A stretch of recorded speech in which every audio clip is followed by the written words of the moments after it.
Just when you think you're done, bam! Secret boss is revealed, so back into the frying pan we go. It's time to take on Gilgamesh as the secret boss in Final Fantasy VII Rebirth. Now, 99% of players will fight this guy after having beaten the game, unlocked chapter select, and completed all of the summon battles and world intel spots found in all the open world areas. If you don't have the summons finished yet, then check out the link below, and in the top right corner, we have full detailed guides on how to beat the summons step by step and how to level them up to max power. You're definitely going to want them. They can help in a lot of endgame battles. Once you've done the above, the area to travel to the secret boss will open. To get there, take the mini Bronco in its boat form to the Gilgamesh Island. Once you get there, you're going to have to fight the summons in sets of twos. Phoenix and Kuchita, Bahamut and Titan, nice little nod to FF16 there, and finally Odin and Alexander. Now for these battles, you can actually just simply follow the single battle strats that we use in our guides. Usually you just simply focus on one summon before you focus on the other. If you want more in-depth guides on how to deal with the double summons, then leave a like on the video and comment so the algorithm pushes this video even more and we'll make those happen. Otherwise, you shouldn't have too much of an issue to take these guys down. Finally, once you finish all three battles, it's time to take on Gilgamesh himself. Now, just like every boss battle before, it's scan time. So get that assess ready and let's check out what the boss is weak to. Right side is going to show you the weaknesses, while left side will show you the highlighted text on how to best pressure and stagger the boss. Now, even though this is considered an endgame secret boss, Gilgamesh is actually weak to fire, poison, and every form of down magic. So defense down, attack down, magic down, etc. To pressure him, inflicting enough damage or blocking his attacks at the right time are the fastest ways to do this. Also note for his Genji shield move, when it's active, it will absorb all damage, so make sure you target the shield to get it down to 0 HP, thus destroying it. However, targeting it is a little different from simply say, hey, I'm going to select fire. Instead of selecting the main boss, I simply scroll down one on the select pad there, and I can target the shield. No, you simply need to deal damage to the shield around him. So someone like Yuffie is going to be a big help here. All right, let's go over some of his moves. Now, starting the battle off, and actually a decent amount of it, Gilgamesh's moves don't do crazy amounts of damage on normal difficulty. That's where we do all of our guides, by the way. Plus, most players will probably be around level 70 by the time you fight him. However, don't underestimate some of the attacks that he does to you, because even if they are, say, unblockable and you only see like 200 damage, the longer and longer the fight continues on, some of these will get stronger, and next thing you know, you're basically dead. So as always, keep an eye on your health, but also make sure you've got barriers up as much as you possibly can.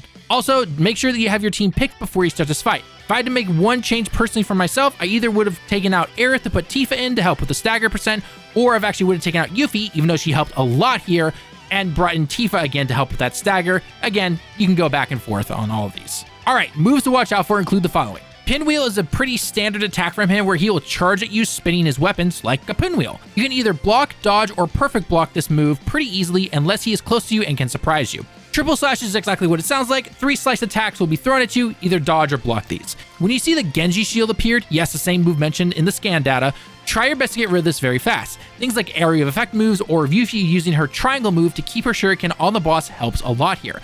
Plus, you can activate Fire Ninjutsu to hit his weakness as well. Gilgamesh Pose is one of the unblockable moves that he has in the beginning, that if you get caught, he literally will pose on you for a while. So make sure you either dodge this or quickly switch over to another teammate, throw him a barrier, or try to get him off as fast as possible. Another unblockable move to watch out for is Spatial Rend, where he will jump into the air, land on you, and create a quagga-like move with all of the earth. Get away from this as fast as you can. In terms of his other moves, it switches between him using different weapons. Things like Boomerang Slice and others just mean you need to keep that finger on the block button to try and parry, or at least have your barriers up so you don't take as much damage. Oh, one big move, Draw Slash. Throughout the battle, you're going to see him using the move called Draw Slash a ton. This can have different effects on you, like not allowing you to use magic, debuffing your characters, and the worst one, turning you into a frog.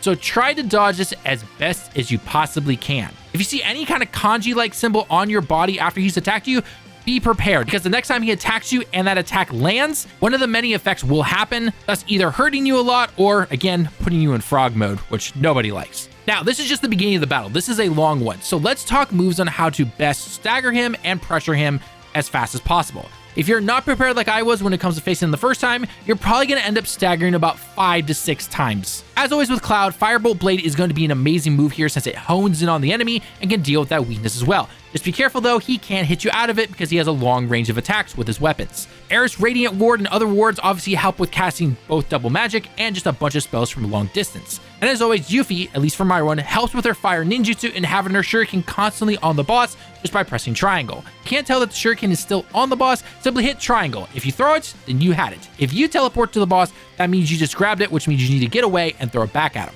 Oh, if you happen to see any of the moves with dance in it, so for example, Flutter Wing Dance, keep an eye on the tornadoes that he summons. They can hurt and flinch you a lot. Whirlpool Dance is a similar move, except it has one big whirlpool, so just simply get out of the area of the circle that you see there. Basically, keep up the attacks that we mentioned beforehand, along with some of the other ones you might use yourself, until you finally stagger him. Also, enjoy the little Excalibur skit that he does for 1 damage on you. Now, your normal strategy will work as always for staggering him, but this is where I personally wish I had brought someone like Tifa to help increase that stagger percent. You'll notice this dude has a ton of health, so get ready for a long battle. After the first stagger phase, he'll start throwing out some of the same moves from beforehand, but also some new ones. One example of this is a gimmick move where you see a bunch of ones for the damage that you take. Be careful though, as he can actually follow up with some other moves that can do way more damage, so it can kind of throw you off. Also, don't be fooled by some of his weak moves. They can still do some good damage, especially over time as the battle nears its end. As always, switching between your other characters is mandatory, especially if you get caught in one of his attacks. Now, you won't really do any big new moves until you get them about under 50% give or take. So if you see a move that I haven't mentioned above, it's actually pretty easy to adjust to. Trust me, this dude has a lot of moves. We'd be here for hours if I had to go over every single one. By the time you stagger him for the second time, I highly recommend having a limit break near the end of the stagger bar because the next move can hurt you if you're not prepared. What is that move? It's his ultimates. Now, when you see 5 appear above his name, he will start a countdown. You need to pressure him out of this move, otherwise he's going to deal a ton of damage to your entire group. Now, why did I recommend having a limit break? Well, because I myself got lucky with my first time and timing it and happened to pressure him right as he started his countdown, and I had both my level 3 limit break ready to go with Cloud, and it just worked out really well. Later on, I actually used Yuffie's limit break as well to make sure he was kept pressured. So the moment you see number 5 or 4, start hitting him with things like fire, perfect blocking him, or if you have another limit break ready, definitely use that. Unfortunately, I don't do it much in my B-roll, but trust me, perfect blocking helps a ton. I even went back and did this boss fight later again for a second time, and it helped a lot. So make sure you've got that timing down. If you don't pressure him though, that countdown will lead to his ultimate illusion attack, and it can hurt a lot, especially if you're not ready because it will KO your teammates. Other than that, you need to keep up the pressure to keep him from getting his ultimate off and perfect blocking as best as you can. As long as you keep that under control, don't get turned into frogs, everything should be good for the most part. Stagger him one final time and take Zoro down. I mean Gilgamesh. Sorry, the voice actor for his Japanese voice is the same for Zoro from One Piece. I always found that pretty funny. And there we go, you have finally taken down Gilgamesh. Now here's a full run of the boss fight sped up a tad to show you how to take him down. If you enjoy the guides and the like on the video shows us that you enjoy this type of content, and don't forget to check out our other Final Fantasy VII Rebirth boss guides, summon guides, and playlists in the top right corner and pinned comments. And again, if you want those double summon guides, make sure you leave a like on the video and comment down below. Thanks for watching the video. I've been Talon with Direct Gaming. I hope you have a great day and week, and I can't wait to see you all in the next one. Johnny.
取っておきだよ。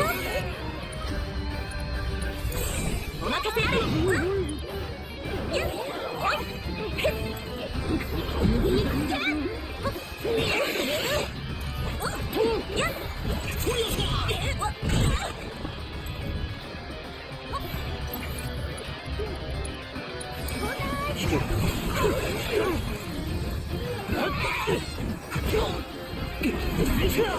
何これでいいよ。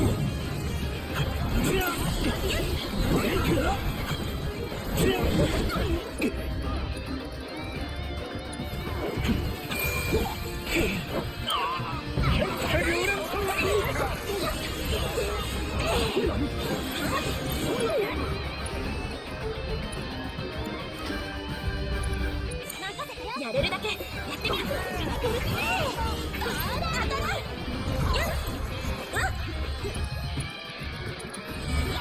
やっちゃう。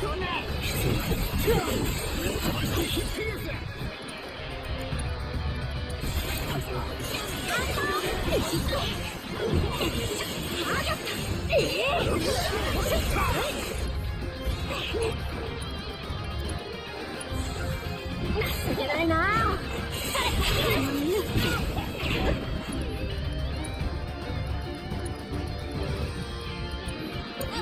まずは回復。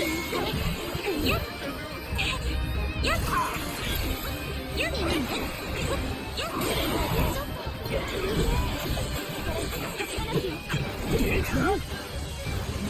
もしや伝説の聖剣エクスカリバー。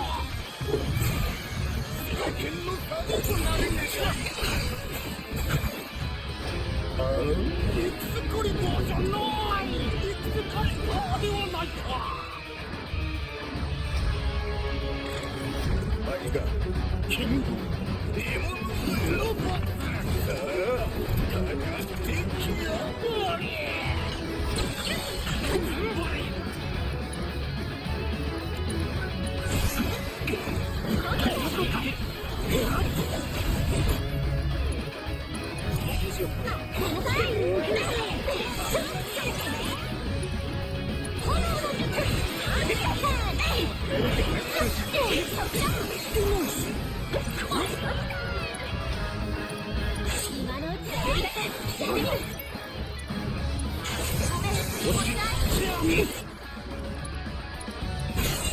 全てをかける。本気で戦わせてもらえる。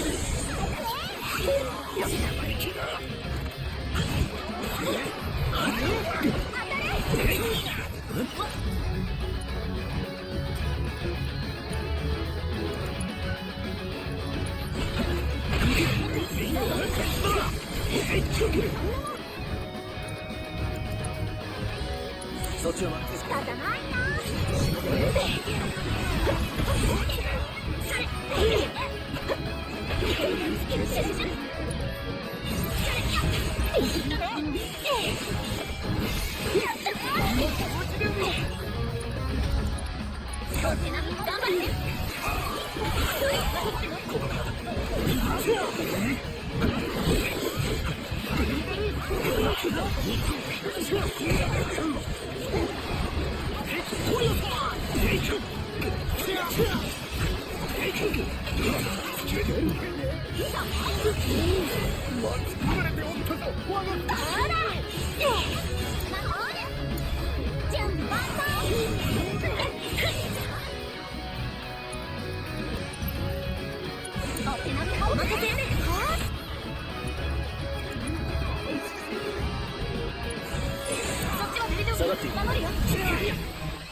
仕事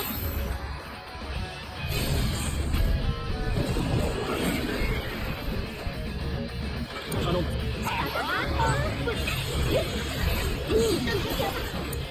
私の出番。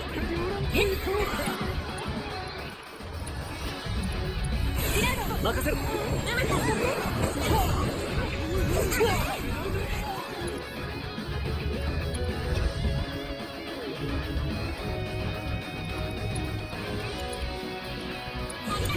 私に任せて。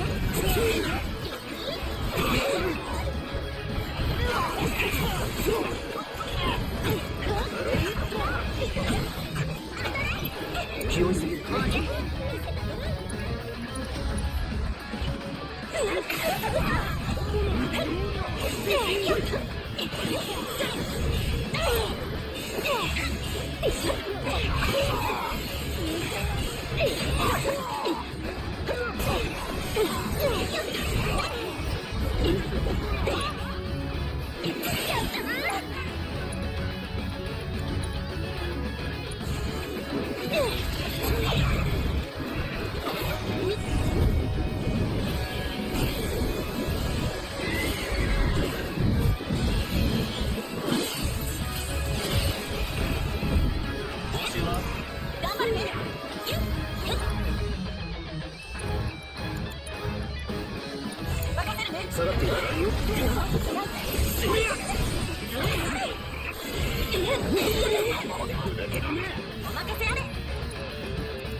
影の支度は整った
このまま決めよう。協力してこ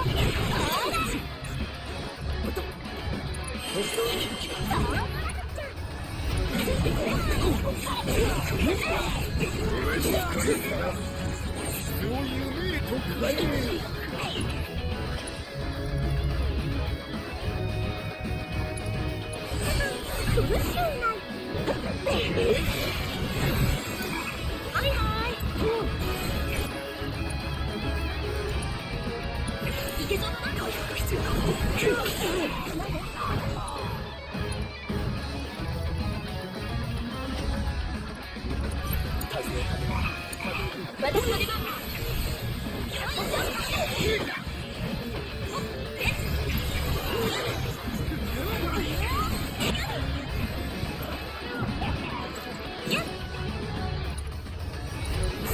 任せろ。こんな時に引き任せるよ。どう？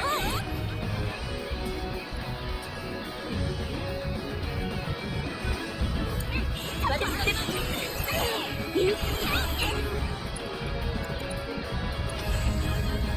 守るよ。いいぞ参る。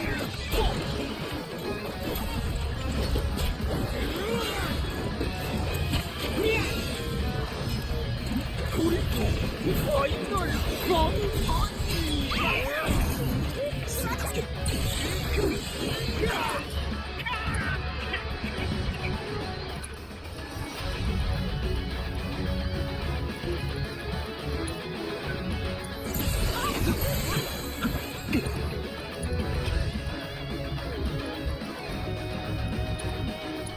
遅くなった。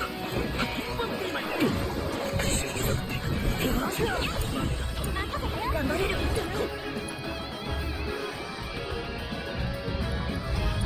どうにかできる。いざ参る。炎の術。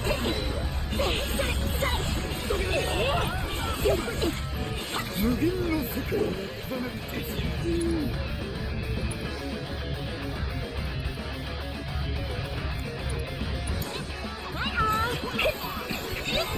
どう？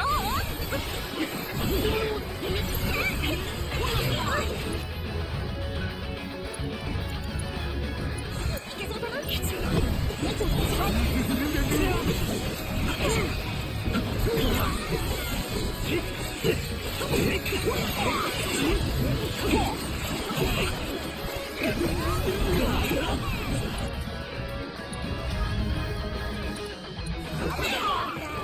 軽くハングルしていくか。仕方ないな。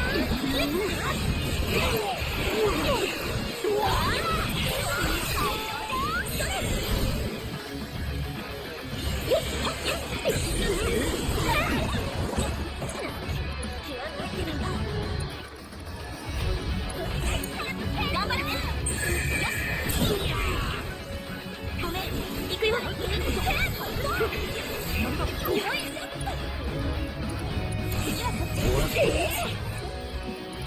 今がチャンス。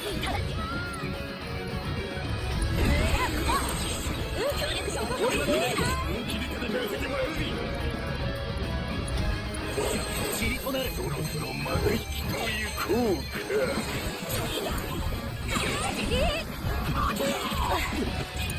ここは私に任せて。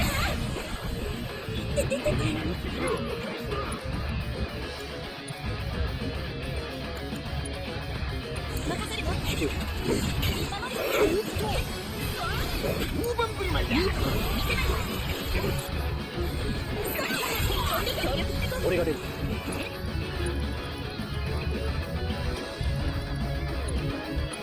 まだいけるな。落ち着いていく。